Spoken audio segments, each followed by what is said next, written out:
Welcome, my lovely students, to another beautiful session on time and work. In the session today, we'll be doing questions based on wages. Wages based questions अभी हमने नहीं किए हैं. तो how are the wages dependent on the work of a person? So let us say there are two persons A and B, and efficiency of A is 5 and efficiency of B is 3. Let us say A makes 5 chairs per hour, assembles 5 chairs per hour, and B assembles 3 chairs per hour. So this is their efficiencies, and A works for total 2 hours while B works for total 3 hours. Okay, and total amount given to them is rupees 7600.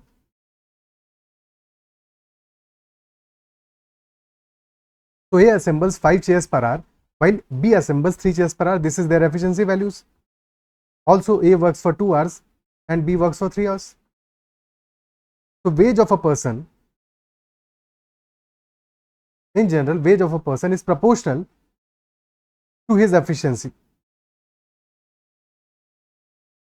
The more work a person does, the more will be his wage. The more work per unit time, because efficiency क्या है, work per unit time. So the more work per unit time when a person does, the more will be his wage. As the efficiency increases of a person, the wage will also increase. Okay, this W stands for wage. Wage will also increase. Similarly, wage is also proportional to time as well. For more time a person will be working, more will be his wage. So as time increases, wage will also increase, or if the time decreases, wage will also decrease. And since work is efficiency into time, so wage is definitely proportional to efficiency into time, which is nothing but work also. So wage is proportional to work also. More the work, more will be the wage. So for A and B, efficiency is different, time is different. Okay? So if we multiply these two values, efficiency and time, we will get the work done by A and work done by B. So A has assembled 5 into 10 chairs in total, while B has assembled 3 into 3 9 chairs in total. Total assembly कितना किया उन्होंने, 10 + 9 19 chairs का assembly किया है, and total amount paid is 7600 rupees, which implies कि 1 chair का assembly का कितना प्राइस है, that is 400 rupees. 400 rupees is the amount paid for assembly of 1 chair. Total 19 chairs है. So accordingly we can find out कि एक को कितना अमाउंट मिला होगा, 10 चेयर्स का पेमेंट मिला होगा. तो 400 into 10, 4000 rupees will be the wages of A. And similarly for B को अमाउंट मिला होगा 9 चेयर्स का, तो 9 into 400, 3600 रुपीज. अगर हमें सिर्फ रेशियो चाहिए होता तो रेशियो क्या होता, जितना वर्क डन किया है वही रेशियो होगा इनका वेजेस का, तो 10:9 रेशियो हो जाएगा. Is that clear? क्वेश्चंस करते हैं अब स्ट्रेट अवे. इजी टॉपिक है, बिल्कुल कोई दिक्कत नहीं आएगा किसी भी क्वेश्चन में. A and B worked together and they received a total of rupees 18,000 in 15 days. A's efficiency in the work was 5 times that of the B. So daily wage of A क्या होगा? Total amount they are receiving is rupees 18,000 in 15 days. तो यहाँ से daily wage निकाल पाएंगे A और B का. तो daily wage of A and B will be equal to 18,000 by 15. That will be daily wage. तो daily wage हमारा आ जाएगा 15, तो 1200 टाइम्स आएगा, तो 1200 rupees per day. That will be daily wage of A and B together. And efficiency of A is 5 times that of B. A और B का efficiency का ratio क्या है, 5:1. 5:1, और यही इनका वेज का भी रेशियो होगा. तो टोटल वेज कितना आ रहा है, 1200 units, 1200 rupees per day. A का wage will be 5 rupees, 5 units, और बी का वेज आ जाएगा 1 units. Total wage will be 5 + 1, 6 units की वैल्यू हमें गिवन है, दैट इज 1200 रुपीज. तो wage of A, daily wage of A, that will be equal to 1200 into 5 units होगा wage A का, और टोटल है 6, तो into 5/6, which is 1000 rupees only, 1000 rupees per day. This will be the answer, option C. Is that step clear? ठीक है. Straight away हम कह सकते थे कि 18,000 टोटल वेज है, डिवाइड किया 15 से, यहाँ से डेली वेज आ गया दोनों का, और ए का एफिशिएंसी 5 है, बी का है 1, तो 5 + 1 6, टोटल 6 यूनिट्स वेज होगा और उसमें से ए का शेयर होगा 5, तो 5/6, this will be the answer. 3000/3, 1000 will be the answer. Clear है? Okay, next question. A and B can do a piece of work in 6 days and 8 days respectively, but with the help of C, they completed the work in 3 days and earned rupees 1848. So what will be the share of C? C का share क्या होने वाला है if A and B are completing the work in 6 days and 8 days respectively? A is completing the work in 6 days, B कर रहा है work को 8 days में, और with the help of C, they are completing the work in 3 days. तो A plus B plus C are completing the work in 3 days. 6, 8 और 3 का LCM क्या आ जाएगा? 24. 24 will be the LCM, and if LCM is 23, the efficiency of A is 4 units, that of B is 3 units, और A, B और C की cumulative efficiency आ रही है 8 units. A की अगर 4 है efficiency, B की 3 है, तो C की efficiency definitely 1 होगी because total sum 8 आ रहा है. रेशियो मिल गया हमको efficiency का. क्वेश्चन पूछा है what was the share of C. तो she नहीं, C will be paid share in terms of his efficiency because work तो सेम डेज कर रहे हैं, नंबर ऑफ डेज सेम है, तो अगर नंबर ऑफ डेज सेम है तो वर्क किस प्रोपोर्शन में होगा? एफिशिएंसी के प्रोपोर्शन में होगा. तो सी का एफिशिएंसी है 1 यूनिट, टोटल एफिशिएंसी है 8 यूनिट्स, तो share of C will be 1/8 of total amount, 1/8 into 1848. तो 8 से कितना जाएगा? It will be go 2 times, 231 rupees will be the answer. 231 rupees will be the answer. That will be share of C. A का share कितना आ जाएगा? ए का तो just half होगा, तो that will be 924 rupees, and share of B will be 3/8, और 924 minus 231, 693 rupees, 3 times of share of C. These will be values of shares of C, B and A, C and B, C and B in the order. Okay, next question. S, T and U can complete a work in 40 days, 48 days and 60 days respectively. They received rupees 10,800 to complete the work. They begin the work together, but T left 2 days before the completion of the work and U left 5 days before the completion of the work. S has completed the remaining work alone. What is the share of S from total money? S का share क्या होगा total money में? Okay, तो S का share total money में क्या हो जाएगा? S, T and U, they are taking 40 days, 48 days and 60 days respectively. तो LCM क्या आ जाएगा इनका? 240. So work done by S will be equal to, efficiency of S will be 6, that of T will be 5 and that of U will be 4. Total amount मिल रहा है इनको rupees 10,800, and they begin the work together, but T left 2 days before the completion of the work and U left 5 days before the completion of the work. Fine.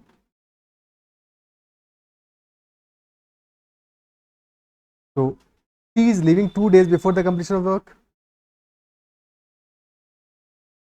2 days before, and U is leaving 5 days before the completion of the work, and S has completed the remaining work alone.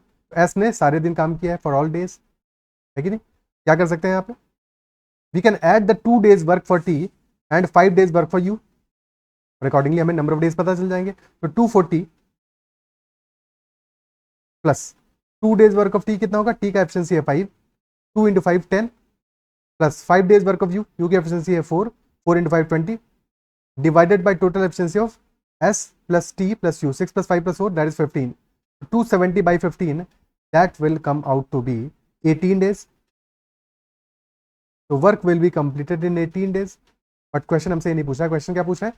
तो what is the share of S from total money? Total money में S का share क्या होगा? Work 18 days में complete हुआ है, S ने सारे 18 डेज वर्क किया है, और S का वर्क कितना है? 6 यूनिट्स है per day.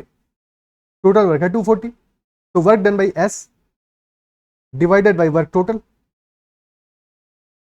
Work done by S is 18 into 6, total work है 240. 6 से गया 40 टाइम्स, यानी कि रेशियो आ गया है 9/20. तो इसी रेशियो में will be giving amount to S 9/20 into 10,800, that will be our answer. That will be share of S. 0 से गया 0, 2 से 540 into 9, that will be the answer, which will be 4860 rupees.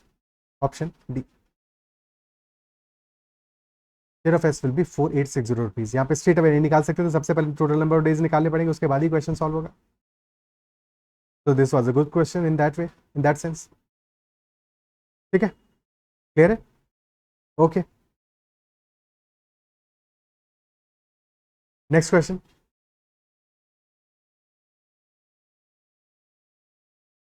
A, B and C can independently do a work in 15 days, 20 days and 30 days respectively. They work together for some time, after which C leaves. A total of rupees 18,000 is paid for the work and B gets rupees 6,000 more than C. So for how many days did A work? A very very beautiful question. Easy है, कोई दिक्कत नहीं है, solve करो, try करो. तो A, B and C, they are completing work alone in 15 days, 20 days and 30 days respectively. LCM आ गया हमारा 20, 15, 20, 30 का 60. 60 इज द एलसीएम. तो यहाँ से हमें वैल्यूज मिल जाएंगी एफिशिएंसीज की. Efficiency of A will be 4 units, that of B will be 3 units and that of C will be 2 units.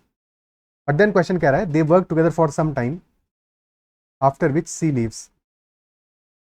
तो for some time A, B and C, all of them have worked, and for the remaining time C has left, तो only A and B have worked. है कि नहीं? ये तो मतलब हुआ. ठीक है, let us say कि for x days A, B and C have worked, all of them, and for y days only A and B have worked. And then we know total work तो हमें पता है, that is 60. तो एक equation total work में बन जाएगा. Second information that we know is total amount is rupees 18,000, but B gets rupees 6,000 more than C. तो share of B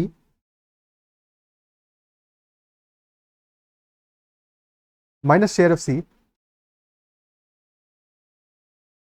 that is 6,000 rupees. That share is 6,000 rupees. तो यहां से भी हमें एक इक्वेशन बनाना पड़ेगा. और शेयर किस प्रोपोर्शन में होगा? वर्क के प्रोपोर्शन में होगा. वर्क के प्रोपोर्शन में होगा. टोटल वर्क कितना है? टोटल अमाउंट कितना पे करना है? 18,000. और 6,000 rupees is the payment which is higher, which is more for B as compared to C. ये तो मतलब हुआ, यानी कि टोटल वर्क में भी जो शेयर होगा बी का, that will be that much higher from C. Isn't it so? Work done by B कितना है? भाई share of B will be proportional to work done by B, and work done by B is x days work किया है और फिर x plus y days work किया, और B की efficiency कितनी है? 3. So that will be proportional to 3 into x plus 5, and work done by C will be proportional to efficiency of C into work done by C. तो C ने work किया है x days, तो 2 into x, that is proportional to 2x. Okay, now let us assume total work हमारा यहाँ से कितना आएगा? Total work from this equation कितना आने वाला है? फिर यहाँ से कितना आने वाला है? That comes out to be a plus B plus C का एफिशिएंसी आएगा 4 plus 3 plus 2, that is 9x, plus a plus B का एफिशिएंसी है 7, तो 9x plus 7y that is equal to 60. This is your first equation, है कि नहीं? और 9x plus 7y की वैल्यू कितनी है? 60 है. And difference between work done by B and C वो कितना आ रहा है? Difference between work done by B and C, तो work done by B minus work done by C, that is equal to 3x plus 3y minus 2x. So 3x minus 2x, that is x plus 3y. This is the difference. And for this difference, the payment कितना है? Payment is 6,000 rupees. Total amount paid है 18,000 और इस difference के लिए amount paid है 6,000, which is 1/3 of 18,000. 1/3 18,000 का, तो 18,000 रुपीज का पेमेंट अगर हो रहा है हमारा फॉर 60 यूनिट्स ऑफ वर्क, तो 6,000 का पेमेंट कितने अमाउंट के वर्क के लिए होगा? भाई 60 यूनिट्स वर्क के लिए पेमेंट हो रहा है 18,000, तो 1 यूनिट के लिए कितना होगा? 300 रुपीज का. 1 यूनिट के लिए 300 रुपीज होगा, तो 6,000 डिवाइड बाई 300, यानी कि this work was payment was for 20 units of work. ये पेमेंट हमारे 20 यूनिट्स ऑफ वर्क के लिए होगा. क्या ये बात समझ में आती है? क्योंकि अगर ये बात क्लियर हो जाता है तो फिर डेफिनेटली हमें पता है कि this payment was for this difference of work, यानी कि x plus 3y work that must be equal to 20. This must be equal to 20. क्या ये पार्ट क्लियर है? अब हमें दो इक्वेशन मिल गई एक्स और वाई में, तो we can solve these two equations and we can find out what is x what is y. Question में क्या वैल्यू पूछा है? For how many days did A work, तो ए ने वर्क किया एक्स प्लस वाई डेज के लिए, तो आंसर आ जाएगा हमारा x plus y. We can solve it. दो इक्वेशन इनको सॉल्व करना है बस। तो 9x plus 7y is equal to 60 and second equation है x plus 3y is equal to 20। So if you multiply second equation by 9, this becomes 9x plus 27y is equal to 180. ठीक है, now we can subtract from this equation the first one, that 9x plus 7y is equal to 60. subtract कर देंगे तो हमें answer मिल जाएगा 20y is equal to 120. तो y will be equal to 6 and if y is equal to 6 किसी भी एक equation में पुट कर दो, y is equal to 6 जैसे फर्स्ट इक्वेशन में पुट कर दिया, तो रिजल्ट आ जाएगा 9x will be equal to 60 minus 42, तो x will be equal to 2. y is equal to 6 आ गया, x equal to 2 आ गया। क्वेश्चन ने पूछा है a ने कितने दिन वर्क किया, a ने वर्क किया x plus 5 days, तो answer will be 8, that a had worked for 8 days and b also had worked for 8 days while c has worked for only 2 days. c ने सिर्फ 2 दिन के लिए वर्क किया है, बाकी a और b ने वर्क किया है टोटल 8 डेज के लिए। Is this clear? ओके, यहाँ पे सबसे इंपॉर्टेंट पार्ट क्या था इस क्वेश्चन में, to get this equation that B gets rupees 6000 more than C, तो इसको हम इक्वेशन में कैसे कन्वर्ट करेंगे? Because work is proportional to efficiency, payment is proportional to work done by them, और उसका जो डिफरेंस है दैट इज रुपीज 6000, और 6000 क्या है? 1/3 है 18000 का। 18000 पेमेंट हम कर रहे हैं 60 मिनट्स वर्क के लिए, तो 6000 पेमेंट उसके 1/3 वर्क के लिए करेंगे, यानी 20 मिनट्स वर्क के लिए करेंगे, और 20 मिनट्स ही हमारा वर्क का डिफरेंस आएगा between work done by B and work done by C, and that difference is x plus 3y. So x plus 3y must be equal to 20 only. Okay, clear? Next question करते हैं। The ratio of efficiencies of a man, a woman and a boy is 7:5:2.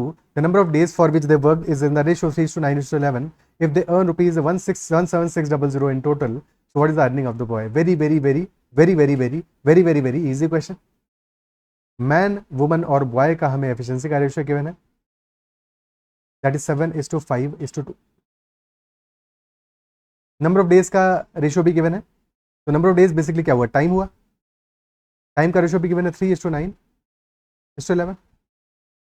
तो यहाँ से work का ratio मिल जाएगा, और work का ratio मिल गया तो वही हमारा फिर अर्निंग का भी रेशियो होगा, वही वेजेस का भी रेशियो होगा। तो 7:3 21 वर्क आ गया मैन का, 5:9 45 आ गया वैल्यू फॉर वुमेन, और बॉयज के लिए आ गया 22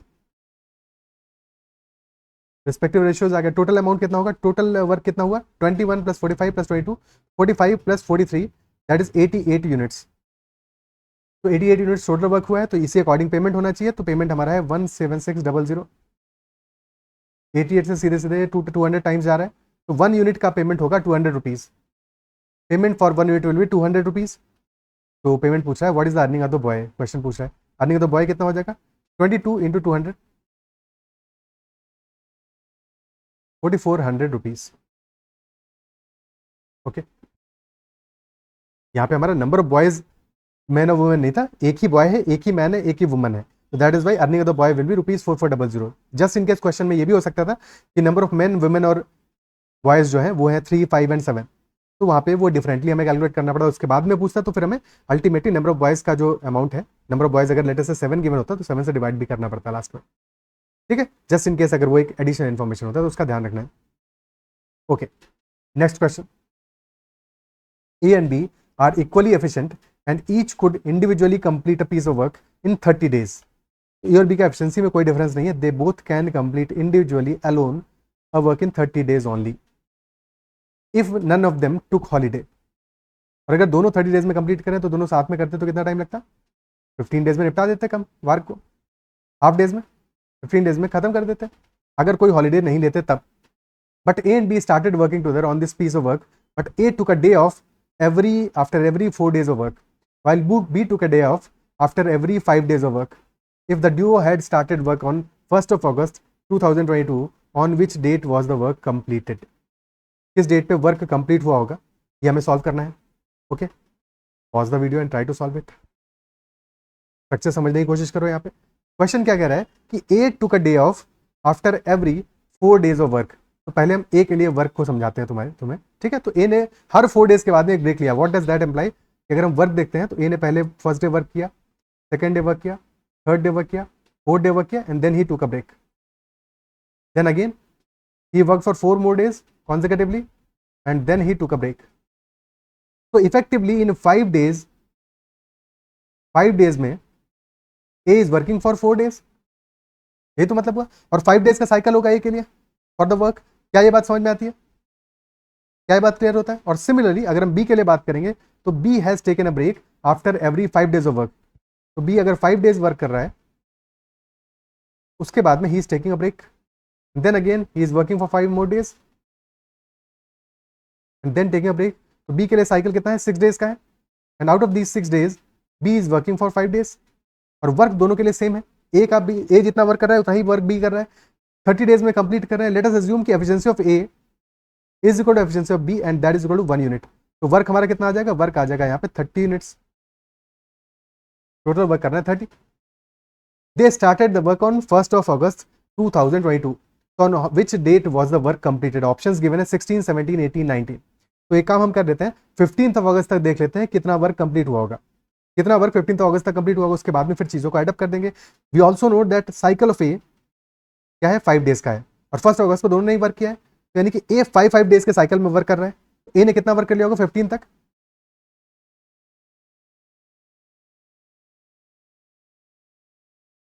5 days का साइकिल जिनमें 4 days वर्क किया होगा। तो फ्रॉम 1st to 5th ए ने वर्क किया होगा 4 यूनिट्स, फिर 6 to 10th अगेन 4 यूनिट्स, और फिर 11 से 15 तक अगेन 4 यूनिट्स। टोटल वर्क कितना किया? 12 units work he has already done till 15th।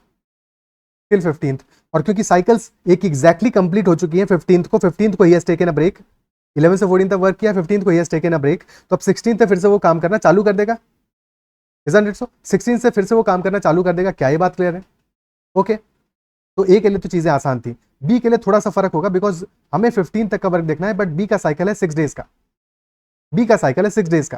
तो बी एक्चुअल में क्या कैसे काम करेगा कि फॉर टिल 15th,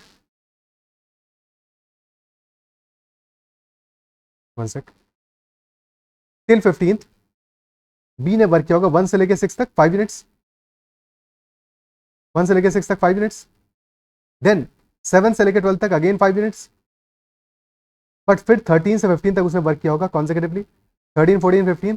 तो 3 यूनिट्स वर्क और कर लिया होगा। टोटल वर्क हो जाएगा 30 यूनिट्स फॉर बी, यानी कि 25 यूनिट्स वर्क हमारा डन हो चुका है टिल 15th।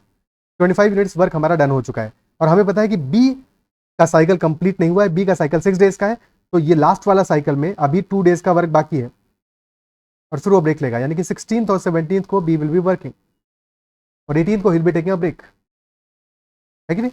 ठीक है। तो 16th, 17th, 18th इनके लिए भी हम स्ट्रक्चर बना लेते हैं।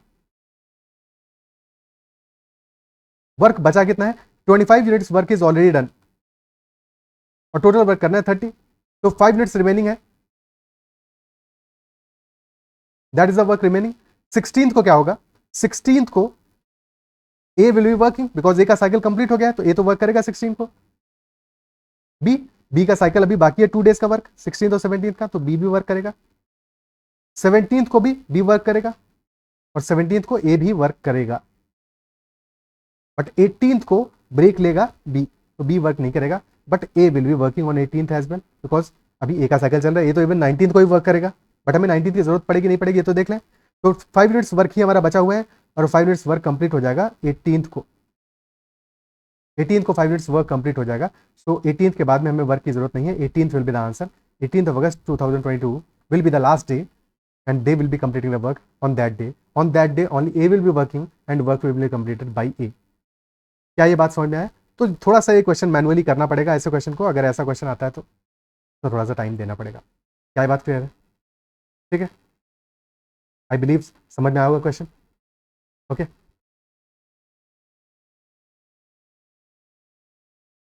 थोड़ा सा तुमको टास्क दे देता हूँ। ठीक है, अगर लेट अस से in this question only if instead of जो इनिशियल इन्फॉर्मेशन गिवन है कि 30 days में वर्क कंप्लीट करते हैं, अगर 30 days को हम चेंज करके 80 days कर दें, 30 days को चेंज करके 80 days कर दें कि A and B can individually complete the work in 80 days, ठीक है, अब 1 अगस्त को बोल जाओ, बट ये बताओ कि if they started work on day 1 तो कितने दिनों में वर्क कंप्लीट होगा, in how many days the work will be completed. ठीक है, तुम्हें डेट के हिसाब से बॉदर नहीं करना है, बट अगर 80 डेज में A and B individually complete the work, then how many days can they complete the work if this is the cycle.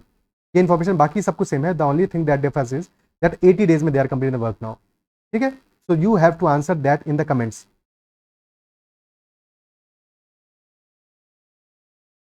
क्या आंसर आएगा? Okay, try to solve it and comment accordingly. चलो इस session में इतना ही रखते हैं, और फिर नेक्स्ट सेशन में will be discussing different questions. That's all for this session. Bye bye. Take care. And if you like this session, then make sure to press the like button as well. Okay. Bye bye.